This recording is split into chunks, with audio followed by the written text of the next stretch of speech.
for the re-election. Here to debate is Senior Vice President of America Rising, Alexandra Wilkes, and Democratic strategist Kevin Chavez. Guys, thanks so much for coming on this morning. Kevin, I want to start with you. I know you probably hated the speech, but it's hard, I mean, to go for 2 hours and keep people into it the way he can. He has something very special when he connects with people that way. What do you think? I agree. That speech, CPAC certainly threw plenty of red meat to his base, I'll say that, and they got rave reviews, as you mentioned. And I think a recent poll that came out shows that President Trump is still very strong among his base. But in some ways, that's his problem, too, because he hasn't really expanded beyond the people who are hardcore supporters of his.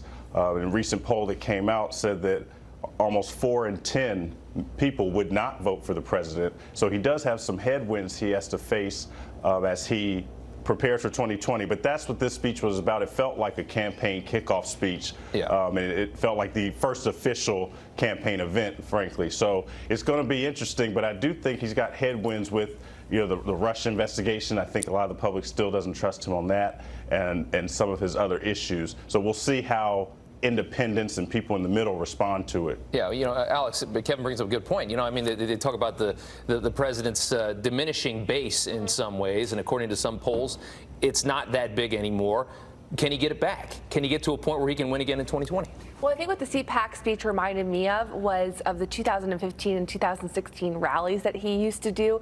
And the reason why is because he spoke in a way that the American people and the voters found to be authentic. And he spoke in such a creative way that it ended up breaking through the traditional sort of editorializing that went on, in newsrooms across the country.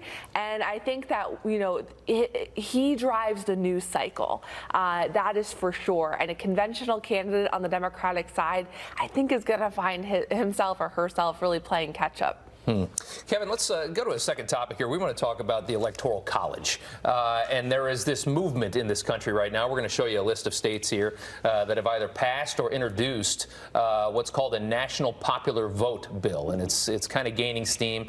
And you'll notice that these are all blue states here. But the Democrats, sick of winning the popular vote and losing elections, have come up with this idea. What do you make of this, Kevin?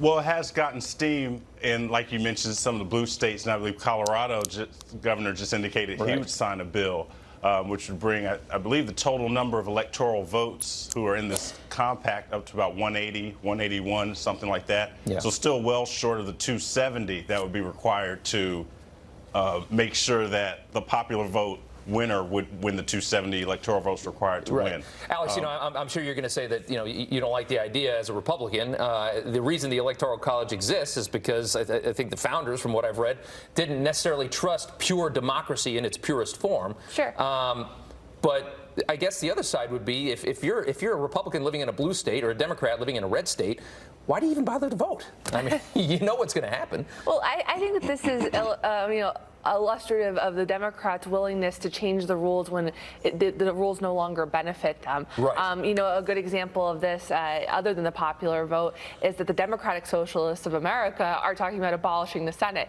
I think it just so happens that the Senate happens to be under GOP control. We're pushing through all of these judicial nominations.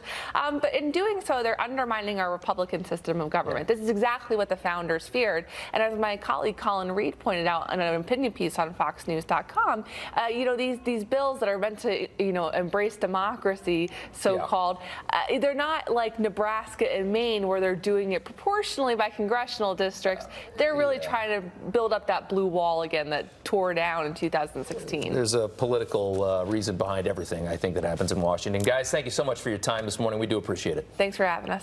All right, 37 minutes after the hour.